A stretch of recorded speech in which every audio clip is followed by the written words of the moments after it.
আর একটা বাজে কথা বললে তোমার জিভ আমি উপড়ে নেব, বুঝেছো জানো?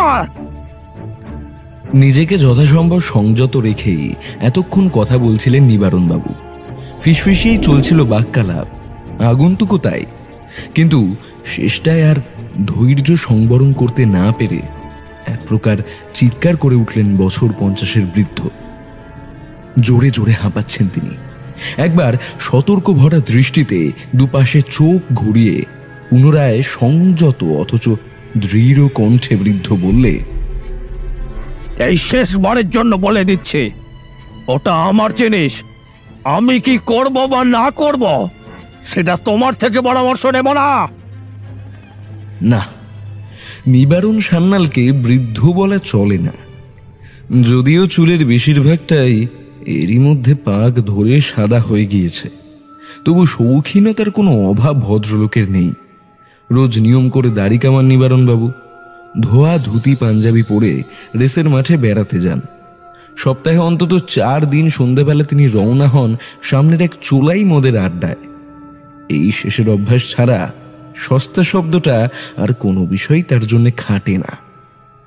আজ সন্ধ্যে 8টা নাগাদ এই নিয়ে তৃতীয়বার তার কাছে ফোন এসেছে। টেলিফোন থাকে তার শোবার ঘরেই। প্রথমটায় তিনি অত গা করেননি, ছেলে ছোকরাদের ফাজলামি ভেবে উড়িয়েই দিয়েছিলেন ব্যাপারটা। কিন্তু তৃতীয়বার এমন একটা গুপ্ত রহস্য নিবারণ বাবুর কানে আচমকাই আছড়ে পড়ে, যা শোনা মাত্রই তার মদের নেশা ছুটে গেল। মুহূর্তের মধ্যেই একটা ঠান্ডা হিমেল স্রোত বয়ে গেল শরীরের ওপর থেকে নিচ অবধি। এটা কি হলো? এই তথ্যটা তিনি ছাড়া তো আর কারোর জানার কথা নয়। তবে কি?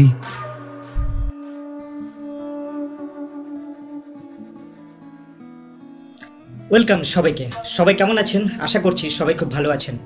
চ্যানেলে কিন্তু এবার ব্যাক টু ব্যাক গল্প আসছে। এতটা ধারাবাহিকতা কিন্তু আর কোনো স্টোরি চ্যানেলে আপনি পাবেন না।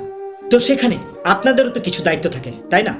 আপনারা প্লিজ গল্পগুলো মন দিয়ে শুনুন, ভালো লাগলে গল্পগুলো লাইক করুন, বন্ধুদের সাথে গল্পগুলো শেয়ার করুন, আর চ্যানেলটিকে সাবস্ক্রাইব করে পাশে থাকুন। এবার থেকেই আমাদের চ্যানেলের গল্পগুলো আপলোড করা হচ্ছে আমাদের ফেসবুক পেজেও। আমি এই গল্পের ডেসক্রিপশন বক্সে আমার ফেসবুক পেজের লিঙ্কটি দিয়ে রাখছি। আপনি সরাসরি সেখান থেকেও আমার ফেসবুক পেজে চলে যেতে পারবেন। আপনারা আপনাদের মতামত আমাকে সেখানেও জানাতে পারেন যে আমরা আর ঠিক কি ইমপ্রুভমেন্ট আনতে পারি। আর বেশি বকবক না করে চলুন শুনে নিই আজকের গল্প। শুরু হচ্ছে আজকের গল্প।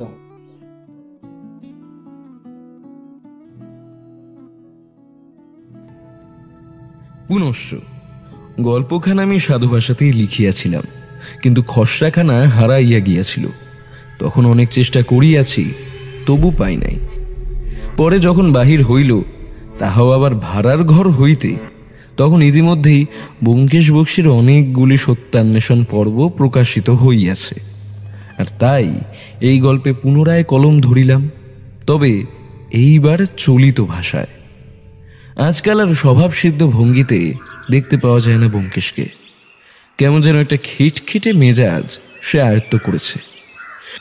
মাস 2 আগে অর্থমনর্থমের পর যে নিগুড় গুপ্ত সত্যান্বেষণে সে ব্যস্ত হয়েছিল, তাও আচমকা বন্ধ হয়েছে হপ্তাখানেক। আমার বন্ধুবর বর্তমানে ঘর থেকে খুব একটা বেশি বের হয় না। দরকার না পড়লে কারো সাথে বাক্যালাপ পর্যন্ত করে না সে। এই তো সেদিন সুকুমার এসে হাজির হয়েছিল রবিবারের এক দুপুরে, হাতে 1 হাঁড়ি রসগোল্লা। তা সেটাই ব্যোমকেশের দিকে এগিয়ে দিয়ে হাসি মুখে সে বললে, ব্যোমকেশ বাবু, ব্যাপার জমে ক্ষীর। সুকুমার এখন 4র্থ বর্ষের পড়ুয়া। শেষ বছরে পড়ুয়াদের হাতে কলমে কাজ শিখতে হয়। সে কলিকাতার অন্যতম নামকরা হাসপাতাল সত্যনারায়ণে কাজ শেখার সুযোগ পেয়েছে। ভালো করে শিখতে পারলে ওখানেই চাকরি বাঁধা। ব্যোমকেশ তখন আরাম কেদারায় বসে কাঠের হাতলে তাল ঠুকছিল। সুকুমারের কথা শুনে সে তার দিকে একবার দৃষ্টিপাত করল শুধু। উৎসাহ করা তো কোন ছাড়, মুখের অভিব্যক্তিতে পর্যন্ত কোনো পরিবর্তন দেখা গেল না। কয়েক পলক চেয়ে সে পুনরায় তাল ঠুকে আপন মনে গুনগুন করতে লাগল। অবস্থার সামাল দিতে আমি তখন মাঠে অবতীর্ণ হই। চট করে সুকুমারের হাত থেকে মিষ্টির হাঁড়িটা ছিনিয়ে নিয়ে একটা রসগোল্লা মুখে পুরে দিলাম। বাহ, এই যে একেবারে ভীমনাগের মনে হচ্ছে। সুকুমার হেসে উত্তর দিল, আগে হ্যাঁ অজিত বাবু, ভীমনাগের দোকান থেকেই খাস কিনে এনেছি। আর কোনো ভনিতা না করে এবার মূল গল্পে আসা যায়। দিনটা ছিল 1 ডিসেম্বর, রবিবার। সকাল 9টা নাগাদ একটি পুলিশ জিপ আমাদের বাড়ির সামনে এসে থমকে দাঁড়ালো। আমি তখন অমৃতবাজার পত্রিকার জন্য একখানা লেখা নিয়ে বসেছি। ব্যোমকেশ কোনান ডয়েলের শার্লক হোমস নিয়ে নেড়ে ঘেটে দেখছিল। হন্তদন্ত হয়ে উপরে উঠে এলেন ডেপুটি কমিশনার বিধু ভট্টাচার্য ওরফে বুদ্ধবাবু। আর সেই একটা হাফ ছেড়ে বড় বড় চোখে বললেন, জলদি চলুন ব্যোমকেশ বাবু, ওপর মহল থেকে ফের একবার তলব পড়েছে, নতুন কেস আছে। সাহেবের ইচ্ছে আপনি একবার এ বিষয়ে তদারকি করুন। কথাগুলো যে খুব উৎসাহের সঙ্গে তিনি বললেন এমনটা নয়। তার অভিব্যক্তিতে মিশে আছে 10 আনা বিরক্তি, 3 আনা দ্বিধা, 2 আনা অবজ্ঞা এবং 1 আনা ভক্তি। ওই 1 আনা ভক্তিকেই মুখোশের মতো ঢাল করে দাঁড়িয়ে রয়েছেন ভদ্রলোক। ব্যোমকেশ হাতের বইটা বন্ধ করে মুখ তুলে চাইল। সপ্রতিভ কণ্ঠস্বরে জিজ্ঞেস করল, এবারে আবার কি হয়েছে? কি খুন হলো? একটা বাচ্চা মেয়ে, বছর 20 বয়স। বললেন বিধুবাবু। আমিও বেশি কিছু জানি না, নেহাত সাহেব বললেন তাই আপনাকে সঙ্গে নিয়ে সেখানে যাব। একই রাস্তায় তো ঘর। পুলিশের জিপে গন্তব্যে পৌঁছতে আধ ঘন্টা সময় লাগলো। জায়গাটা শহরের পশ্চিমে। এখানে ভদ্র বাঙালি পল্লী রয়েছে ঠিকই, তবে আফগানদের রাস্তা নেই বেশি। রবি ঠাকুরের কাবুলিওয়ালা গল্পে আফগান পাঠানদের যে বর্ণনা পাওয়া যায়, এখানে তার হুবহু মিল রয়েছে। বাড়ির নম্বর খুঁজে পেতে খুব বেশি ঝক্কি পোহাতে হয়নি। চারিদিকে পাঠানদের জন্য বড় বড় 1 কামরার খুবচি সরাইখানা গজিয়ে উঠেছে। তারই মাঝে দোতলা একটি বাড়ি। বাড়িটির সদর দরজায় 2 জন উর্দিধারী মোতায়েন রয়েছে। বাইরে থেকে দেখলে বাড়িটি সাধারণ মধ্যবিত্তের বলেই গণ্য হয়, কিন্তু ভেতরের কারুকার্য সেটির শোভা অন্য মাত্রায় বাড়িয়েছে। বিদেশি ধাঁচে তৈরি করা একটি দোতলা বাড়ি। ঢুকলেই বসবার ঘর। মেঝেতে খয়েরি রঙের একটি কাশ্মীরি মখমলে কার্পেট বিছানো রয়েছে। উত্তরে 2টো গড়াদোয়ালা জানালা, দক্ষিণেও তাই। সামনে উপরে যাওয়ার একটা বাঁকানো সিঁড়ি। 3টে সোফা রয়েছে মুখোমুখি। লক্ষ্য করলাম ঘরের দেওয়ালে 2 রকম আলাদা রং করা, পূর্ব আর পশ্চিমে হলুদ রং এবং উত্তর দক্ষিণে গোলাপি। সচরাচর কোনো বাঙালি বাড়িতে এহেন আধুনিকতা এখনো চোখে পড়েনি। বাড়ির চেহারা দেখে মালিকের শৌখিনতার একটা পূর্বাভাস পাওয়া যায়। বিধুবাবু ভেতরে ঢুকেই সাব ইন্সপেক্টরের দিকে এগিয়ে গেলেন। কি সব ঠিক আছে তো? লাশে কেউ হাত দিয়েছিল নাকি? সাব ইন্সপেক্টর পাঞ্জাবি ছোকরা, নাম হিম্মত সিং। সে মাথা নেড়ে না বোঝালো। বিধুবাবু বলে দোতলার উদ্দেশ্যে এগিয়ে গেলেন। জিপে আসতে আসতে জেনেছি খুনটা হয়েছে দোতলায়। এখন দক্ষিণের একটি ঘরে ঢুকে দেখি একটি মেয়ে মেঝেতে উপুর হয়ে পড়ে রয়েছে। পাশে একটা ভাঙা ফুলদানি। ব্যোমকেশ এগিয়ে গিয়ে হাঁটু গেড়ে ঝুঁকে বসল। ডান কাঁধে সামান্য চাপ দিয়ে মেয়েটার মুখাবয়ব দেখার চেষ্টা করল সে। আর তখনই বিধুবাবু ও কি করছেন, ও কি করছেন বলে উত্তেজিত হয়ে উচ্চ স্বরে চেঁচিয়ে উঠলেন। এখনো ফরেন্সিক পরীক্ষা নিরীক্ষা হয়নি, আপনি লাশটা ছুঁয়ে দিলেন? ব্যোমকেশ কোনো উত্তর করল না। এই ফাঁকে আমিও উকি মেরে দেখে নিয়েছি। মেয়েটির মুখ ফ্যাকাশে, ঠোঁটের কোণে গ্যাঁজা জমে শুকিয়ে গিয়েছে। তার ছাপ স্পষ্ট। দয়া করে আর লাশ ছবেন না ব্যোমকেশ বাবু, এতে পুলিশের খুব অসুবিধে হতে পারে। ঘরের বর্ণনা খানিক দেওয়া প্রয়োজন। মেয়েটি একেবারে মধ্যিখানে পড়ে আছে। তার থেকে হাত 2 উত্তরে একটি অতি সুন্দর কারুকার্য খচিত সেগুন কাঠের খাট। খাটে ধবধবে সাদা চাদর পাতা, বালিশ কোলবালিশ সবই রয়েছে। তার সঙ্গে দেখা যায় একটা উলের গোলা ও অসমাপ্ত একটি সোয়েটার। হয়তো শেষের কয়েকটা মুহূর্ত সে সোয়েটার বুনছিল। খাটের পাশেই একটা জানালা, জানালায় বেগুনি রঙের সুন্দর একটা পর্দা ঢাকা। পশ্চিম দিকে একটি টেবিল চেয়ার পাতা। টেবিলে দেখলাম এক গুচ্ছ বাংলা গল্পের বই, কয়েকটা কলম, দুটো পেন্সিল ও একটা খাতা অগোছালো হয়ে পড়ে রয়েছে। ব্যোমকেশ খাতাটা তুলে নিল। সেটা খানিক নেড়ে ঘেটে বিধুবাবুর উদ্দেশ্যে বললে, এটা আপাতত আমি নিচ্ছি, কালই ফেরত দিয়ে দেব।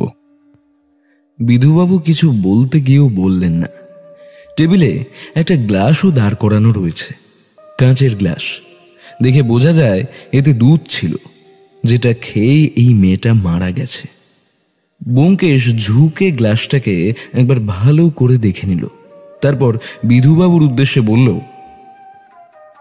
ওই দারোগা বাবু, আপনার ফরেন্সিক ডাক্তার কোথায়? আগে আসছে, খবর পাঠিয়ে দিয়েছি, অল্পক্ষণের মধ্যে এসে পৌঁছবে। ঘরের দক্ষিণে একটা আলমারি রয়েছে। পকেট থেকে রুমাল বের করে আলমারির হাতলে মৃদু চাপ দিল সে। ভেতরটা রকমারি শাড়িতে ঠাসা। না, আমি শাড়ির ব্যাপারে খুব একটা জ্ঞান পোষণ করি না, তবে ভেতরের চাকচিক্য রঙের বাহার দেখে এ জিনিস যে কেউ আন্দাজ করতে পারে। বেশ কয়েকটা গয়নার কৌটোও দেখা যায়। অতি সন্তর্পণে ব্যোমকেশ সেগুলো টেনে বার করল।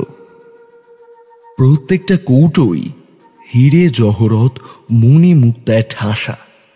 কোনোটা সাতনলা হার, কোনোটা কোমরের বেড়ি, কোনোটা আবার কাঁধ থেকে কবজি অবধি সুন্দর কারুকার্যে ভরা বাহুভুজ। আলমারিটা ভালো করে দেখে নিয়ে পুনরায় বন্ধ করে দিল ব্যোমকেশ। এরপর বিধুবাবুর দিকে এগিয়ে এসে সে বলল, নিন বিধুবাবু, এবার বলে ফেলুন, এখনো পর্যন্ত এই কেসের ইতিহাস ভূগোলই তো জানা হলো না। দারোগাবাবু সাব ইন্সপেক্টর হিম্মত সিংকে ডেকে পাঠালেন। সে এলে তিনি বললেন, নাও ভাই, এদের ইতিহাস ভূগোল সমস্ত পড়িয়ে দাও। হিম্মত সিং ভাঙা ভাঙা বাংলায় যা বলল তার পরিষ্কার চলতি তর্জমা হচ্ছে এই। ওই যে মেয়েটাকে পড়ে থাকতে দেখছেন, ওর নাম মোহিনী, বয়স 20 বছর। ওর পিতা নিবারণ সান্যাল ও মাতা লীলাবতী সান্যাল। লীলাবতী দেবী গত হয়েছেন প্রায় 10 বছর আগে একটা পথ দুর্ঘটনায়। নিবারণ সান্যালের পূর্বপুরুষ একসময় বাংলার নবাবের খাস বন্ধু ছিলেন। পরে যখন ইংরেজরা এসে নবাবি ঘুচিয়ে দেয়, তখন এই জমিদারিও ধসে পড়ল। তার প্রপিতামহ জগবন্ধু সান্যাল জমিদারি ছেড়ে বীরভূম থেকে কলকাতায় সপরিবারে পালিয়ে এলেন। তখন নিবারণ সান্যালের বয়স ওই 14-15। এখানে এসে মহাজনী কারবার শুরু করলেন ভদ্রলোক। অল্প সময়ের মধ্যেই অনেক অর্থ লাভ ঘটে। ধীরে ধীরে এই কলকাতা শহরেও নিজের ছাপ ফেলতে শুরু করেন সান্যাল মশাই। তবে কথায় বলে না, রক্তের গুণ কোথায় আর যাবে। প্রথমে জগন্নাথ সান্যাল, তারপর নিবারণ সান্যাল। কারোরই এই মহাজনী কারবারে আর মন টেকেনি। জগবন্ধু যতদিন বেঁচে ছিলেন মেয়ে ছেলে আর জুয়ার আড্ডা নিয়েই মেতে থাকতেন। নিবারণ সান্যালও তাই। আমি এখানে এসে প্রাথমিক পর্যায়ে জেরা করেছিলাম। এই ব্যাপারে জিজ্ঞেস করাতে তাচ্ছিল্যের হাসি হেসে তিনি বললেন, হ্যাঁ, তো সম্পত্তি কি ভূতে খাবে? হ্যাঁ, তবে একেবারেই যে অর্থাগম বন্ধ হয়ে গিয়েছিল এমনটা নয়। এই বাড়িতে নিবারণ সান্যাল ও তার মেয়ে ছাড়া আরো 2জন বাসিন্দা রয়েছেন। একজনের নাম রুষা বেগম আর অন্যজন হলেন তুষার পণ্ডিত। রুষা বেগম হচ্ছে মানে ওই বুঝতেই পারছেন তো। কথা বলতে গিয়ে আমতা আমতা করতে লাগলো পাঞ্জাবি ইন্সপেক্টর। ব্যোমকেশ তারপর বলে তাকে আশ্বস্ত করল। হিম্মত সিং বলে চলল, তুষার পণ্ডিত গুণী মানুষ, বেটেঘাটো চেহারা। যতদিন দৃষ্টি ছিল যাত্রার দলে বাঁশি বাজাতেন। যতদিন দৃষ্টি ছিল মানে? আমি প্রশ্ন করলাম। হিম্মত সিং গম্ভীরভাবে উত্তর দিল, তুষার পণ্ডিত অন্ধ। কাকতালীয়ভাবে তিনিও একটা পথ দুর্ঘটনায় চোখের দৃষ্টি খুইয়েছেন। এখন সপ্তাহে 5 দিন বিকেল বেলা কিছু ছাত্রছাত্রী আসে তার কাছে বাঁশি শিখতে, সেই দিয়েই চলে যায়। এছাড়া একটা ঝি আছে, নাম বিমলা। চলুন প্রত্যেকের সঙ্গে আলাপ পর্বটা সেরে ফেলা যাক। দোতলায় 3টে শোয়ার ঘর রয়েছে, যার মধ্যে 2টো ব্যবহারের যোগ্য।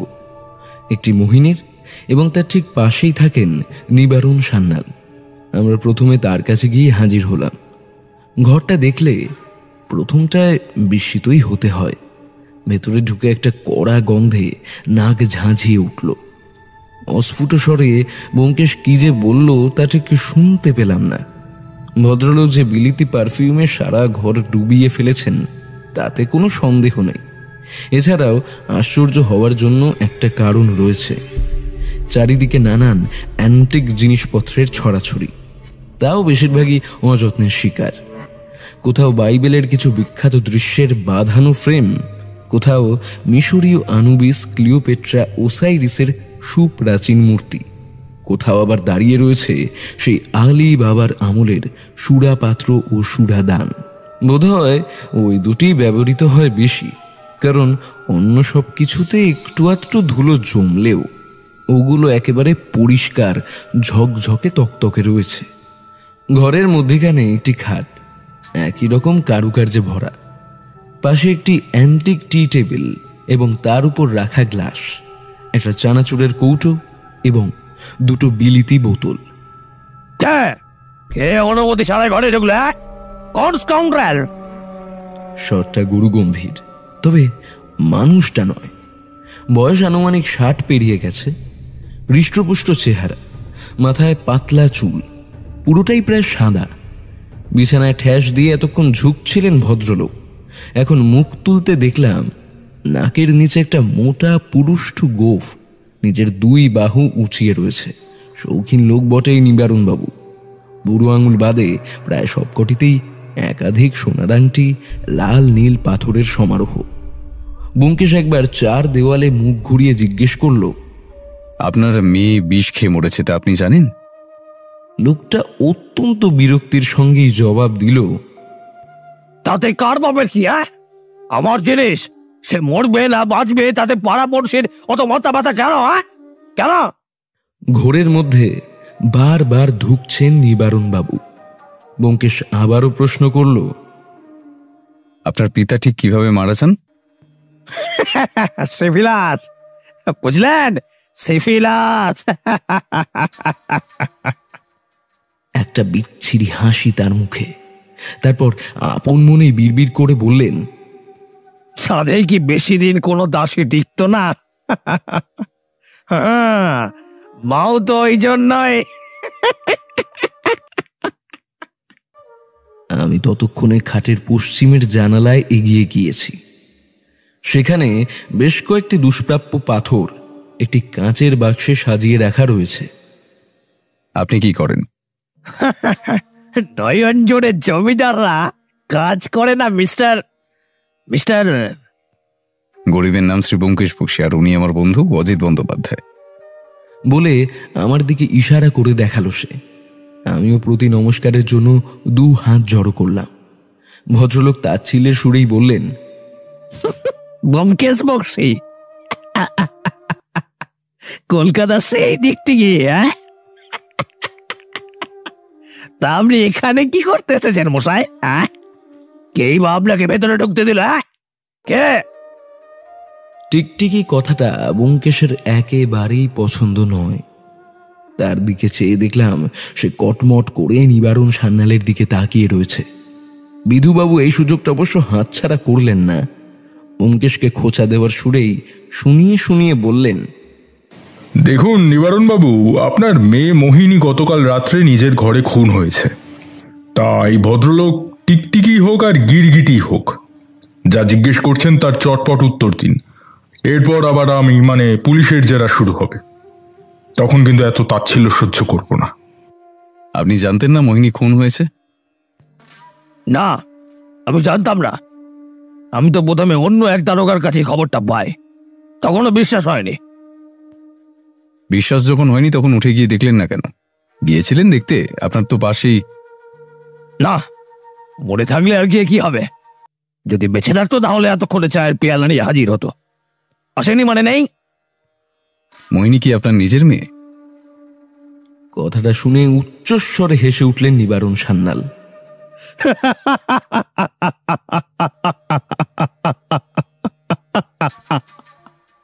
হাসির রেশ যখন থামল তখন একটা চোরা দৃষ্টি নিয়ে ব্যোমকেশের দিকে তাকিয়ে তিনি পাল্টা প্রশ্ন করলেন, আপনি কি ভাবছেন ও আমার সৎ মেয়ে? আপনার হাবভাব দেখে তো তাই মনে হচ্ছে। রক্ষিতাও হতে পারে, যাকে আপনি ভদ্র সমাজে নিজের মেয়ের পরিচয় দিয়ে তুলে এনেছেন। পাশের একটা তাকের দিকে ইশারা করে নিবারণবাবু বললেন, ওখানে একটা অ্যালবাম আছে, মিলিয়ে নিন। অমর রূপ, অমর সুশ্রী গড়ন, জমিদার বংশ ছাড়া হয় না ব্যোমকেশ বাবু। তাছাড়া কত মেয়েই তো অল্প বয়সে নানান রোগে মারা যায়, লজ্জায় বলতে চায় না, তারপর ডুকরে ডুকরে মরে। আপনাকেও বলেনি? না, আমাকেও বলেনি। কাল রাতে আপনি কোথায় ছিলেন? নিজের খাটে বসে বিলিতি ম্যাগাজিন পড়ছিলাম। পড়বেন নাকি ব্যোমকেশ বাবু, পড়বেন?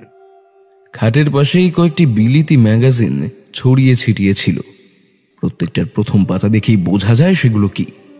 ব্যোমকেশ এক দৃষ্টে কিছুক্ষণ তাকিয়ে রইল সামনের দিকে, তারপর চোখের ইশারায় বলল, চলো অজিত। তৃতীয় ঘরটার ব্যাপারে বলবার তেমন কিছুই নেই। এই ঘরও নানান শৌখিন জিনিসপত্রে ঠাসা। ঘরটা যে বহুকাল খোলাই হয়নি তা সেটার ভেতর দেখেই বোঝা যায়। আনাচে কানাচে মাকড়সার জালে ভর্তি। মেঝেটা ধুলোয় ঢেকে গেছে। আমরা নিচে নেমে এলাম। বসবার ঘরের দু প্রান্তে আরও দুটো শোবার ঘর। উত্তরের দিকে লাঠি উঁচিয়ে হিম্মত সিং বললে, উঠিতে থাকেন রুষা বেগম, আর এদিকটায় তুষার পণ্ডিত। কাজের মেয়েটি কোথায়? তাকে দেখছি না কেন? আসলে স্যার, আমি আসা মাত্রই সবাইকে আলাদা আলাদা ঘরে বন্ধ করে দিয়েছি, যাতে কেউ কারোর সঙ্গে কোনো রকম কথা না বলতে পারে। বিমলা রান্নাঘরে রয়েছে। ওই বুঝি প্রথম দেখেছিল কোনটা? আগে হ্যাঁ, বিমলাই প্রথম দেখে খুন খুন বলে শোরগোল ফেলে দেয়। তারপরই রুষা বেগম পুলিশে খবর দিয়েছে। চলো। আমরা দক্ষিণের ঘরটিতে প্রবেশ করলাম। বললে অবাক হবেন, প্রথমে নিবারণ সান্যাল, তারপরেই তুষার পণ্ডিত। কেউ কারোর চেয়ে কম নয়। চেহারাগতভাবে দুজনকেই পাক্কা খুনি বলা চলে। তুষার পণ্ডিতের বেটে খাটো চেহারা, তবে সুঠাম দেহ, গায়ের রং চাপা, ঝাঁকড়া কাঁচা পাকা চুল। এককালে যে ব্যায়াম করতেন তা বলাই বাহুল্য। ভদ্রলোক খাটের একটা ডাঁসায় কপাল ঠেকিয়ে বসেছিলেন। আমাদের ঢুকতে দেখে তিনি মুখ তুলে বললেন, কে? দারোগা বাবু এসেছেন নাকি? লোকটার গলায় থমথমে ভাব স্পষ্ট। একজন সদ্য শোকাহত পরিজনের যে অবস্থা হয় তারও তাই। লক্ষ্য করলাম তুষার পণ্ডিতের বাম গালে একটা আঁচিল রয়েছে। হিম্মত সিং পেছন থেকে উত্তর দিল, আগে হ্যাঁ, কিন্তু আপনার সঙ্গে বাকি তিনজন কারা? আপনার সহকারী? ভদ্রলোকের এহেন সংবর্ধনায় আমরা সকলেই অবাক। বিধুবাবু উত্তেজিত কণ্ঠে জিজ্ঞাসা করলেন, এ কি, আপনি না প্রতিবন্ধক? আপনি সত্যি অন্ধ না অন্ধের ভান করছেন? তুষার পণ্ডিতের ঠোঁটে একটা বিনয় মার্কা হাসি ফুটে উঠল। চোখের কালো চশমাটা খুলে শান্ত ধীর স্থির কণ্ঠে তিনি বললেন, তবে নিচেই দেখে নিন। ভদ্রলোক সত্যিই অন্ধ। মণিকোঠায় সাদা অংশ ছাড়া আর কিছুই দেখা যায় না। পুনরায় চশমাটা পরে নিয়ে তিনি জিজ্ঞাসা করলেন, মোহিনীকে কি নিয়ে চলে গেছে? এই প্রশ্নের কোনো উত্তর না দিয়ে ব্যোমকেশ একটা পাল্টা প্রশ্ন করল, আপনি কি নিবারণ বাবুর আত্মীয়? সে এতক্ষণ এক দৃষ্টিতে তাকিয়েছিল লোকটার মুখের পানে। আগে না, এই বছর দুয়েক হলো ভাড়ায় এসেছি। আপনি কি করেন? করতাম বলতে ওই 1931 অবধি বেনারসের একটা নাট্য দলের সঙ্গে যুক্ত ছিলাম। অনেক তাবড় তাবড় নাটক মঞ্চস্থ হয়েছে আমাদের দল থেকে। বাংলার নবাব সিরাজউদ্দৌলা ও মির্জাফর সেগুলোর মধ্যে অন্যতম। তবে একবার মুসৌরি যাওয়ার সময় আমাদের বাসটা পাহাড়ি খাদে পড়ে যায়। খাদটা খুব গভীর ছিল না, তবে শুনেছি 2-3 জন মারাও গিয়েছিলেন ওই দুর্ঘটনায়। আমার ক্ষয়ক্ষতি বলতে এই দুটো চোখ। হাত তুলে চশমাটা একবার ঠিক করে নিলেন তুষারবাবু। তারপরেই কোনো ক্রমে কলকাতা চলে আসা।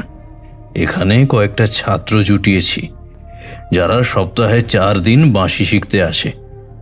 ওইটুকুই সম্বল। একটা ছোট্ট প্রশ্নের লম্বা উত্তর দিয়ে দিলেন ভদ্রলোক।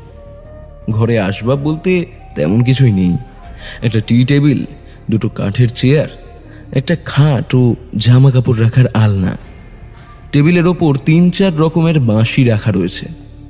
এখন কোনো রকমের যন্ত্র খুনের ঘটনাস্থলে উদ্ধার হলেই আমাদের মনে পথের কাটা স্মরণ হয়।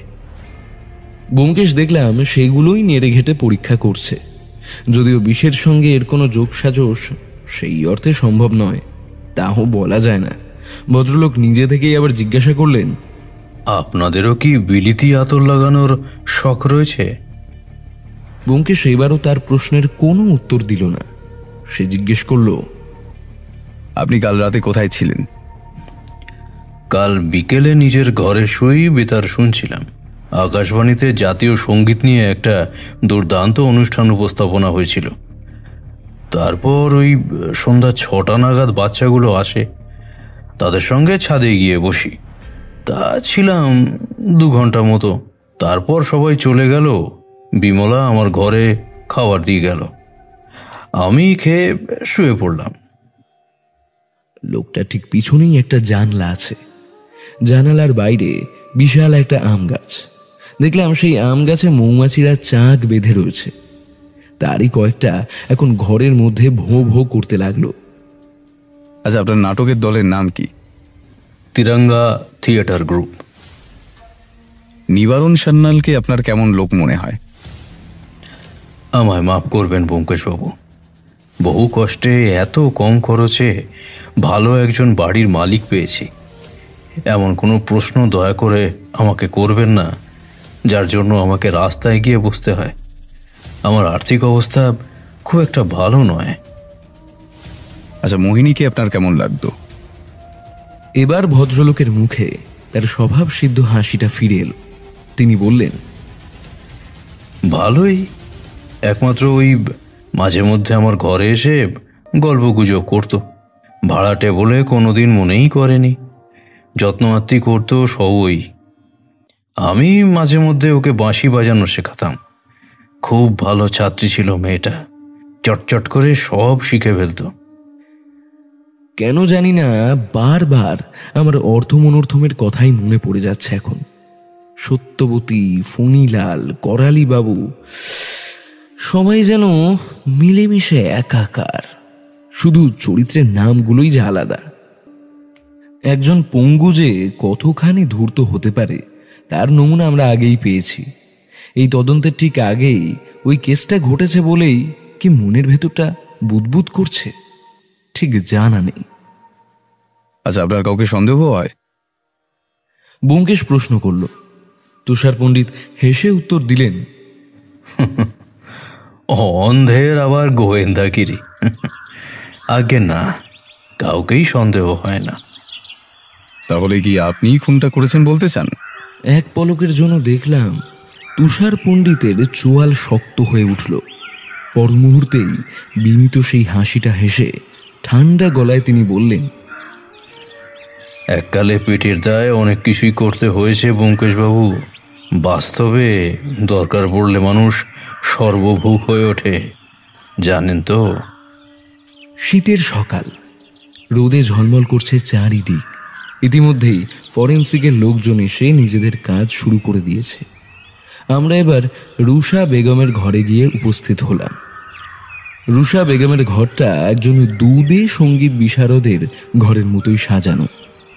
ঘরের নানান জায়গায় ছোট বড় নানা আকৃতির বাদ্যযন্ত্র পরিপাটি করে সাজানো রয়েছে। এ ঘরে একটি মাত্র জানালা, তাও উত্তর দিকে। তার পাশেই খাট। সেই খাটেই জানালার দিকে মুখ করে বসেছিলেন ভদ্রমহিলা, থুরি।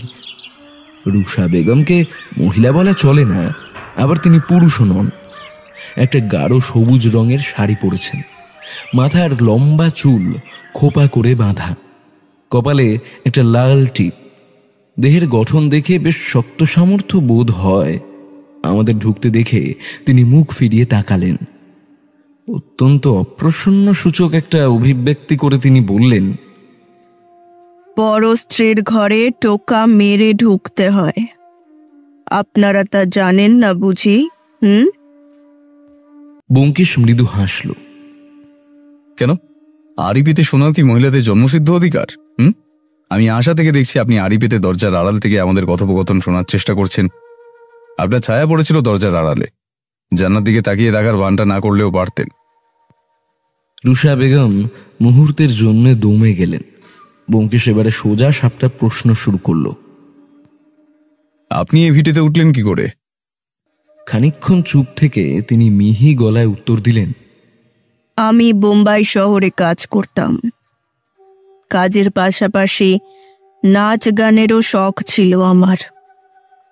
নিজে শিখেছি ছোটবেলায় ভারতনাট্যম আর কথাকলি। তা নিবারণবাবু বছর দেড়েক আগে বোম্বাই শহরে ঘুরতে গিয়েছিলেন। সেখানেই ওনার সঙ্গে আমার প্রথম দেখা। আমি একটা আসরে নিজের প্রতিভা পরিবেশন করছি, তিনিও ওখানে উপস্থিত ছিলেন। কথায় কথায় আলাপ হয়ে যায় এবং মাস দেড়েকের মধ্যে লোকটাকে ভারী ভালো লাগতে শুরু করেছিল আমার। মনে হয়েছিল এর উপর বিশ্বাস করা যায়। তিনি যখন বললেন ওনার সাথে কলকাতা চলে আসতে, নতুন করে আবার জীবন শুরু করতে, আমি এক কথায় রাজি হয়ে যাই। কিন্তু এসে বুঝতে পারলাম কি ভুলটাই না আমি করেছি। রুষা বেগমের চওড়া চোয়াল শক্ত হয়ে উঠল। লোকটা একটা আদ্যপান্ত মেয়েখোর। আমাকেও আর 5টা সস্তা জিনিসের মতো ব্যবহার করেছে। সস্তা জিনিস, সস্তা জিনিস। তাহলে আপনি ফিরে গেলেন না কেন? ব্যোমকেশ বাবু, আমাদের বোম্বাই একটা রেওয়াজ আছে জানেন তো, একবার বেরিয়ে গেলে আর ফেরা যায় না। তাই এখান থেকে বেরিয়ে গেলেও কোথায় যেতাম আমি? কি কাজ করতেন আপনি? রুষা বেগম মাথা নিচু করে বসে রইলেন, কোনো উত্তর করলেন না। বিধুবাবু খানিক গলা খাকড়ালেন। ব্যোমকেশ পুনরায় প্রশ্ন করল, আচ্ছা, এখন আপনি কি করেন? সন্ধেবেলা নাচের প্রশিক্ষণ নিতে আসে কয়েকটা মেয়ে। এছাড়া বাংলা শিখেছি, বই পড়ি। অজিত বাবুর লেখা কয়েকটা উপন্যাসও কিন্তু আমার সংগ্রহে আছে। মোহিনীকে আপনার কেমন মনে হতো? খুব মিষ্টি একটা মেয়ে। নিবারণ বাবু ওর ওপর প্রচন্ড অত্যাচার চালিয়েছে, তবুও মেয়েটা কিচ্ছু বলেনি। কোনোদিনও একটা রাগ করতে শুনিনি ওকে। মাঝে মাঝে নিজের ঘরে দরজা বন্ধ করে কাঁদতো, কিছু বলতো না কাউকে। আর তুষার পণ্ডিত কেমন লোক? অদ্ভুত বাঁশি বাজাতে পারে লোকটা। মাঝে মাঝে ছাদে গিয়ে একা একা বাঁশি বাজায়। অসম্ভব সুন্দর সে সুর। আশেপাশে যে কাউকে জিজ্ঞাসা করে নিন ব্যোমকেশ বাবু, সবাই এক ডাকে তুষার পণ্ডিতকে চেনে। ও যখন সন্ধেবেলা বাঁশি বাজায় না, তখন এই জানলার পাশে বসে আমি মুগ্ধ হয়ে শুনি।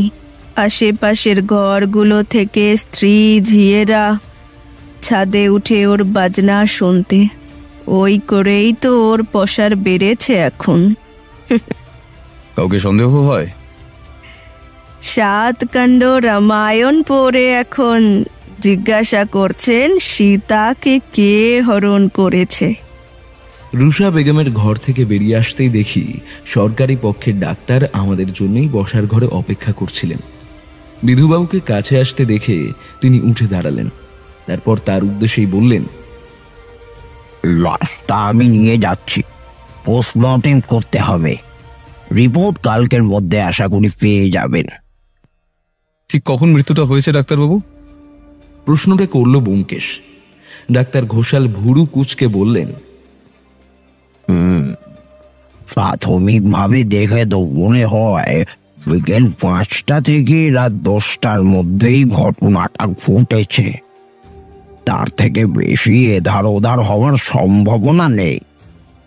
কি যেন আকাশ থেকে পড়ল ব্যোমকেশ। আমরাও চমকে উঠেছিলাম। ভর সন্ধ্যাবেলায় খুন হয়েছে, কেউ কিছু টের পেল না? জোর দিয়ে এখনই বলতে পারি না, কাঁটা ছেঁড়া করে দেখতে হবে। কিসে খুন হয়েছে? প্যারাকোয়েট ডাইক্লোরাইড। কাজের ঝি বিমলা তখন সবার জন্য চা তৈরিতে ব্যস্ত। আমরা সকাল সকালই বাড়ি থেকে বেরিয়ে এসেছিলাম। ব্যোমকেশ যখন জিজ্ঞাসাবাদে ব্যস্ত, তখন বিধুবাবুই হিম্মত সিংকে বলে চা জলখাবারের ব্যবস্থা করিয়েছেন। বিমলা যখন আলাদা আলাদা কাপে গরম চা ঢালছিল, আমরা তখন রান্নাঘরে গিয়ে উপস্থিত হই। আমাদের দেখতে পেয়ে হাউ হাউ করে কেঁদে উঠল মেয়েটা। ব্যোমকেশের পা জড়িয়ে ধরে বলল, আমি কিছু করিনি দায়িত্ব বাবু, আমি কিছুটি করিনি। বামুনের মেয়ে আমি, মানুষ খুন করা আমার দমে সইবে নি। আমাকে সার দিন দায়িত্ব বাবু, আমারে সাইরা দিন। ব্যোমকেশ খানিক অপ্রস্তুত হয়ে ছিটকে পিছিয়ে এসেছিল। কি করছেন কি? উঠে দাঁড়ান, আগে উঠে দাঁড়ান। মেয়েটা উঠে দাঁড়ায়। বিমলার বয়স 30-এর কাছাকাছি। আর 5টা সাধারণ বাঙালি বউদের যেমন দেখতে হয়, সেও তাই। হিম্মত সিং জানালো, বিমলার নামে সে ওয়ারেন্ট বের করেছে। মোহিনীর ঘরে ওই দূরে দুধের গ্লাস রেখে এসেছিল সে। সবার জবানবন্দি থেকে জানা যায়, শেষবারের মতো মৃতাকে বিমলাই দেখেছে। ওয়ারেন্টের ব্যাপারটা বিধুবাবুর জানা। ব্যোমকেশ একবার আর চোখে তার দিকে তাকালো। বিধুবাবু মুচকি হেসে বললেন, যাক, পুলিশি তদন্তে আগেই ধরা পড়েছে খুনি। নেহাত বড় সাহেব এতবার করে বললেন তাই, না হলে কবেই একে লকআপে পড়তুম। বিমলা আবার কান্নায় ভেঙে পড়ল। তুমি গতকাল মোহিনীকে দুধের গ্লাস দিয়ে এসেছিলে? কাপা কাপা গলায় সে উত্তর দিল, আগে হ্যাঁ কর্তা। মাঝে রান্নাঘর থেকে বেরিয়েছিলে নাকি? না। ভালো করে মনে করে বলো, বেরিয়েছিলে রান্নাঘর থেকে? বিধুবাবু বিরক্ত হয়ে বলে উঠলেন, আহ, খুনি যখন নিজে থেকে দোষ স্বীকার করেছে, আপনার অত পাকামি কিসের বলুন তো? ব্যোমকেশ দারোগা বাবুর কথায় কর্ণপাত করল না। স্থির দৃষ্টিতে উত্তরের আশায় তাকিয়ে রইল বিমলার দিকে। না, প্রথমে দুধ গরম করলুম, তারপর তা দিয়ে এলুম দিদিমণির ঘরে। মোহিনী তখন কি করছিল?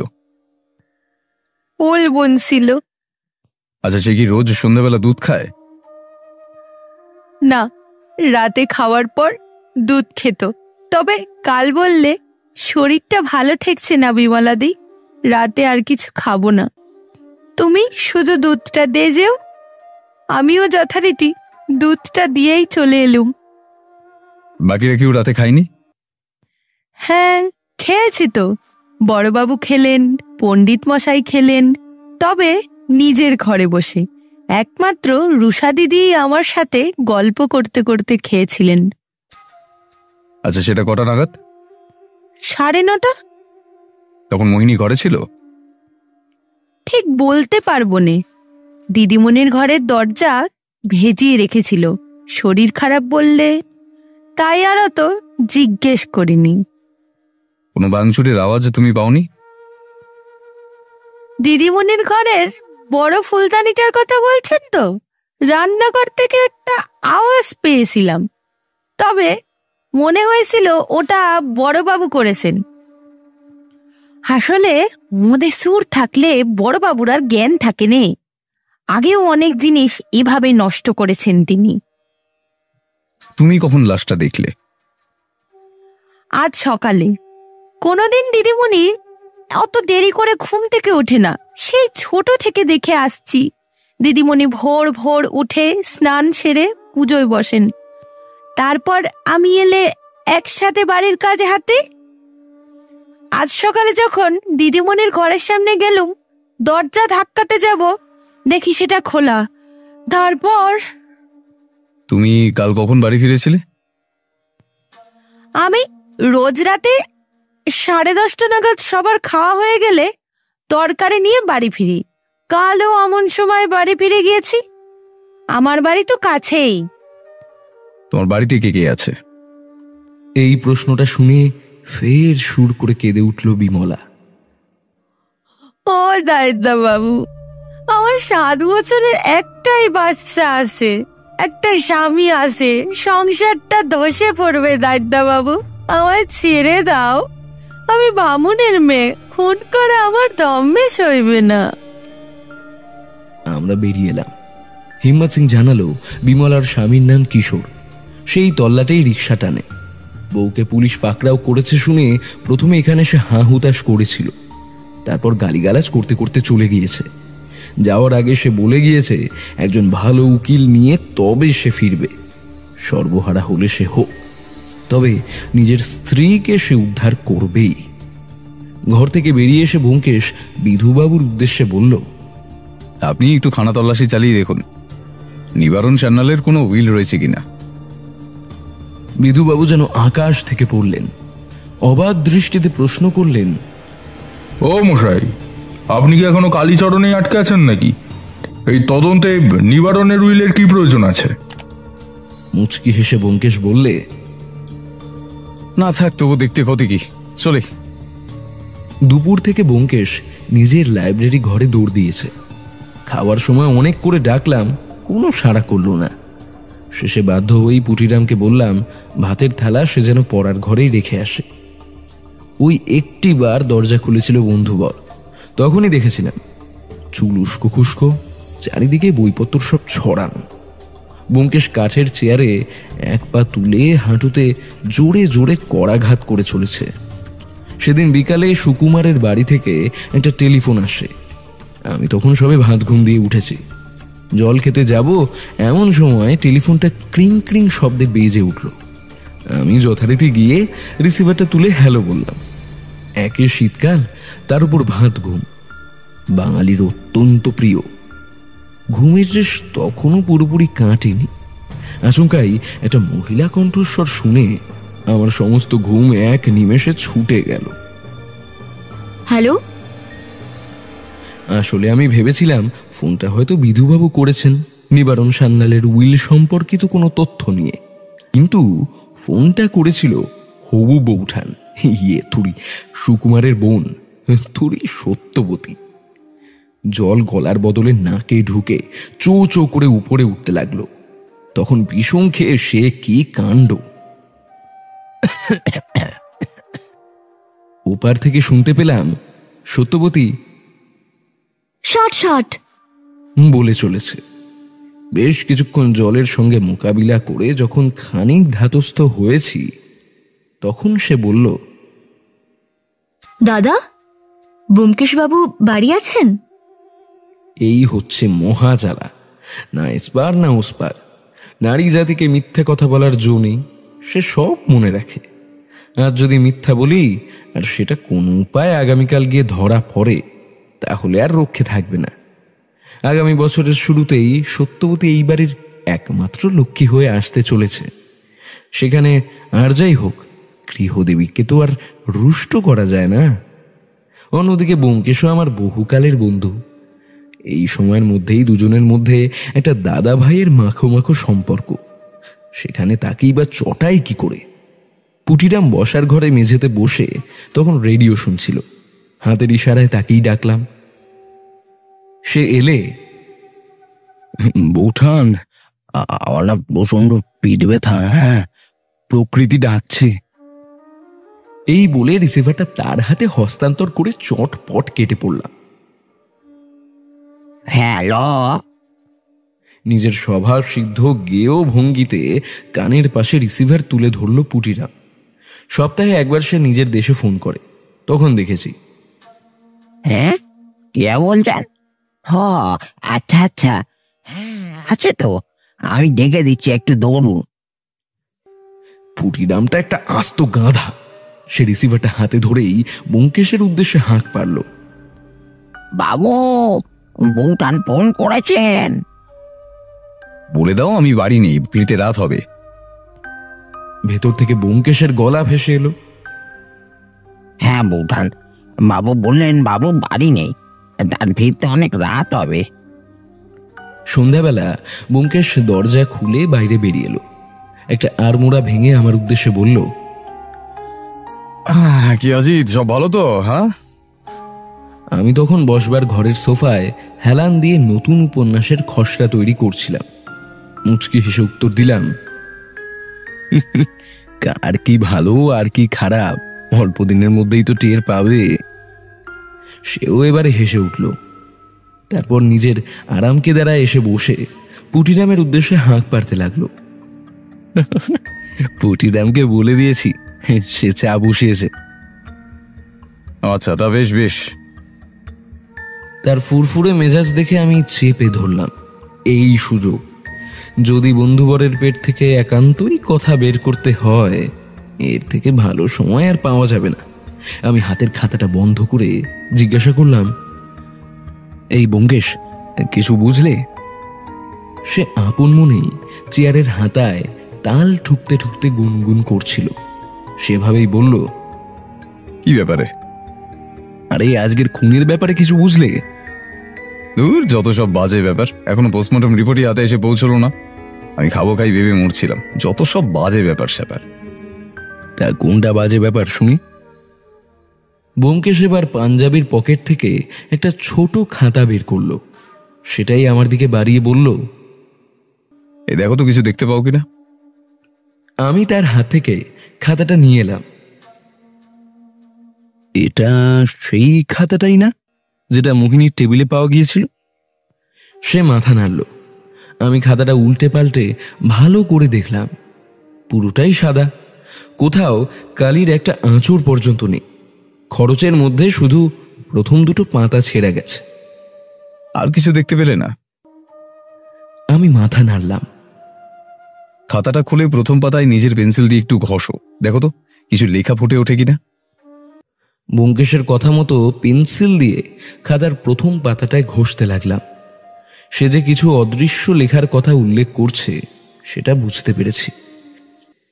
তবে যে শব্দগুলো এখন ফুটে উঠল সেটা দেখে আমার চক্ষু চড়ক গাছ। পরিষ্কার বাংলায় দুটো লেখা ফুটে উঠেছে।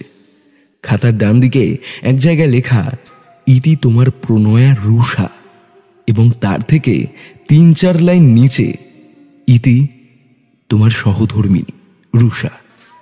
একইভাবে বাম দিকে খাতার উপরেও একটা লেখা স্পষ্ট পড়া যায়, প্রিয়া নিবারণ। প্রিয়া নিবারণ মানে? এটা তো...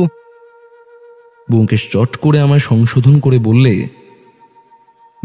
এটা প্রিয়া নয়, প্রিয় নিবারণ এবং প্রিয়া, শুধু প্রিয়া। এই খাতার প্রথম দুটো পাতার আসল দুটো আলাদা আলাদা চিঠি লেখা রয়েছে। একটা আকারে ছোট, অন্যটা 2-3 লাইন বড়। মাঝের লেখাগুলো পরিষ্কার বোঝা যাচ্ছে না, সেটাই স্বাভাবিক। দুটো আলাদা আলাদা লেখা একসঙ্গে জড়িয়ে গেছে, কিন্তু চিঠির সূচনাতে ওই ঝামেলাটা নেই।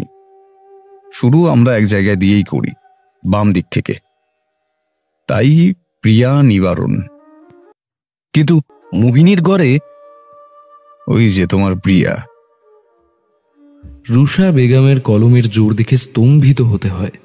হাতের লেখা নিয়ে মারাত্মক রকমের পারদর্শী না হলে অক্ষরের আয়তনে এমন অসামান্য দখল রাখা সম্ভব নয়। প্রথম দেখায় আমিও তোমার মতো গুলিয়ে ফেলেছিলাম অজিত। পরে খুব ভালো করে দেখে বুঝলাম দুটো আলাদা চিঠির সূচনা ওটা। প্রিয় থেকে প্রিয়া হতে একটা মাত্র আকার লাগে, তাই বোঝা যায়নি। তাহলে কি রুষা বেগমই মোহিনীর দুধে বিষ মিশিয়েছে? এখনো ঠিক বলা যাচ্ছে না অজিত, তবে সম্ভাবনা একটা রয়েছে। রুষা বেগম প্রেমে প্রত্যাখ্যিত হয়ে কোমরের বয়সী একটি মেয়েকে খুন করল। প্রেমের কাটা বেজায় ব্যথা আমি জানি, তাহলেও এটাই কি একটা মানুষের খুনের আসল উদ্দেশ্য হতে পারে? ব্যোমকেশ চুপ করল। আর বাকিরা? বাকিদেরও মোটিভের অভাব নেই অজিত। যেমন ধরো নিবারণবাবু নিজের মেয়ে মারা গেল, তাও তার মধ্যে কোনো বিকার দেখতে পেলে? পাশের ঘরেই মরেছে মেয়েটা, একটিবারের জন্য উঠে দেখতেও গেল না। কেন? হাবভাব দেখে বোঝা যায় ভদ্রলোক যেন স্বস্তিই পেয়েছেন খবরটা শুনে। এখন প্রশ্ন হচ্ছে, নিবারণ সান্যাল সত্যি কি জানতেন না মোহিনী খুন হয়েছে সন্ধ্যাবেলা, নাকি নিজেই সকলের অলক্ষ্যে মোহিনীর ঘরে ঢুকে বিষ মিশিয়ে এসেছিলেন? সেটা কিভাবে সম্ভব? আমরা যখন খোঁজখবর করতে গেলাম, মেয়েগুলো কি বলল? তারা তো পরিষ্কার বলল সন্ধ্যা 6টা থেকে 8টা অবধি তারা নাচ শিখতে ও বাড়ি গিয়েছিল। আর রুষা বেগম নাচ শেখায় বসবার ঘরে সোফা সরিয়ে। তাহলে দোতলায় কেউ হাঁটাচলা করলে কেউ না কেউ তো অবশ্যই দেখতে পেত। তা ঠিক। এইখানে আরেকটা তথ্য দিয়ে রাখি, নিবারণ সান্যালের বাড়ি থেকে বেরিয়েই কিন্তু আমরা বাসায় ফিরে আসিনি। ঘটনাস্থলের আশপাশটা বিস্তর খোঁজ খবর করা হয়েছে। সেই অনুসন্ধানে যেসব তথ্য উঠে এসেছে সেগুলোই এখন ক্রমানুসারে সাজিয়ে দিচ্ছি। নিবারণ সান্যালের বাড়ির উত্তরটা আফগানদের থাকার সরাইখানায় ভরা, দক্ষিণেও তাই। যদিও পশ্চিমে কিছু ভদ্রস্থ বাঙালি পরিবার একসঙ্গে রয়েছে, তবে ওদিকের বেশিরভাগই কলকারখানার শ্রমিকদের ঝুপড়ির ডেরা।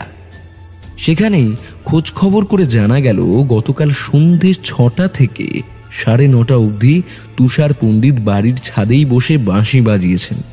এমনিতে 2 ঘন্টার বেশি প্রশিক্ষণ কোনোদিন হয় না, কিন্তু গতকাল ছাত্রছাত্রীদের বিশেষ অনুরোধে তিনি শুনিয়েছেন রাসলীলা। এই রাসলীলা হচ্ছে তেরাঙ্গা থিয়েটার গ্রুপের সর্বশ্রেষ্ঠ নাটক। শেষের 1.5 ঘন্টা বাঁশি বাজিয়ে সেই নাটকে অভিনয় করে শুনিয়েছেন ভদ্রলোক।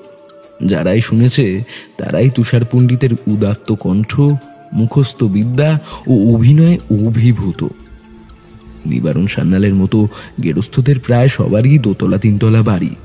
সেখানেও মেয়ে বউরা বসে গতকাল রাসলীলা শুনেছে। কমপক্ষে 15 জন প্রাপ্তবয়স্ক রয়েছেন যারা সাক্ষী দিতে প্রস্তুত তুষার পণ্ডিত একটি বারের জন্যেও নিজের আসন ত্যাগ করেননি।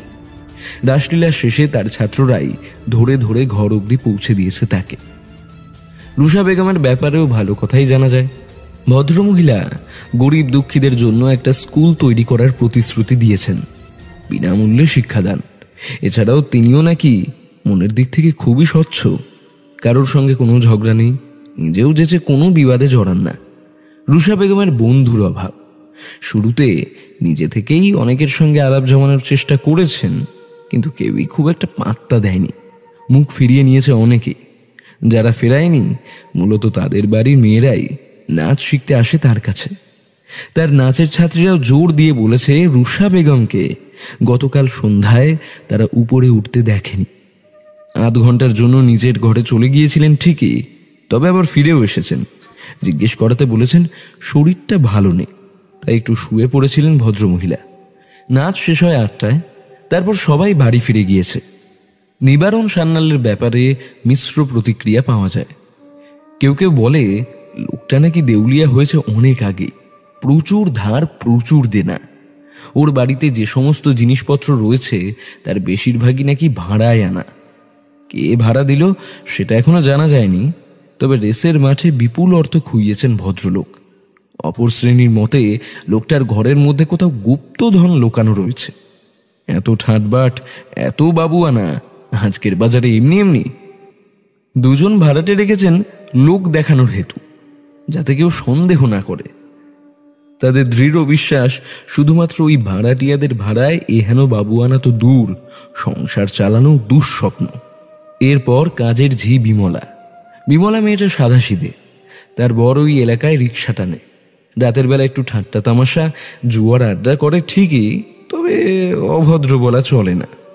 পুলিশের খাতাতেও কিশোরের কোনোদিন নাম ওঠেনি। বিমলার ছেলের নাম রন্তু। পরিবারে অভাব অনটনের জন্য বিমলা ছেলেকে স্কুলে ভর্তি করাতে পারেন। সে রোজ সকালে মোহিনীর কাছে এসে অক্ষর বুঝে যেত। অবশ্য আমরা বেরিয়ে আসার সময় বিমলা নিজে থেকেই এগিয়ে এসে আমাদের একটা তথ্য দিয়েছিল।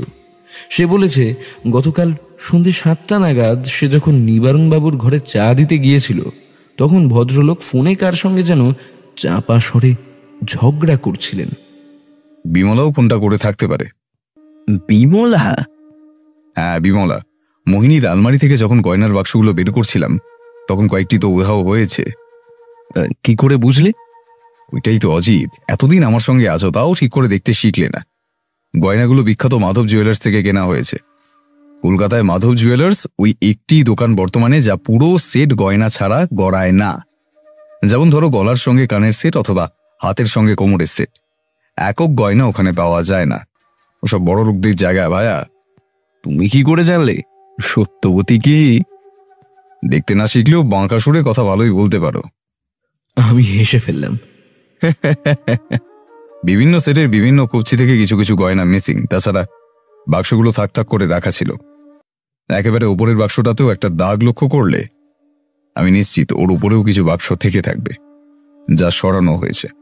ধরে নাও বিমলা দুধের গ্লাসে বিষ মিশিয়ে অপেক্ষা করেছে। মাঝে মাঝে নানা ছুদে উপরে উঠে দেখেছে মোহিনী মরেছে কিনা। যেই মরেছে আলমারি খুলে গয়নার বাক্স সরিয়ে রাতে তো বাড়ি ফিরে গিয়েছিল।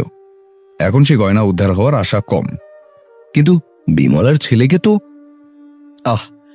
মোহিনী বিমলার ছেলেকে পড়াতো, নিজের যথাসাধ্য সাহায্য সে করত। যে মেয়েটা নিবারণ সান্যালের বাড়িতে দিন রাতের বেগার খাটে তার ওই অভাব কেন? সে যে অন্য কোনো বাড়িতেও বিয়ের কাজ করত এমনটাও নয়। এমন দুষ্প্রাপ্য জিনিসপত্রে ঠাসা বাড়ির মালিকেরা সাধারণত 5 ঘড়ায় ঝি রাখতে চায় না। কখন কার কাছে কি কথা বলে ফেলে। তাই এরা মাইনে বেশি দিয়ে শুধু নিজের বাড়িতে কাজ করার জন্যই চাকর পোষে। এবার ধরো বিমলার বর কিশোর মদের আড্ডায় বেশিরভাগ টাকাই উড়িয়ে দেয়। দিনের বেলা যতই ভদ্র থাকুক, রাতের বেলা পেটে মদ পড়লে সে জানোয়ার। তখন সংসার চলবে কোথা থেকে? পুলিশ তো মোহিনীর ঘর সিল করে দিয়েছে।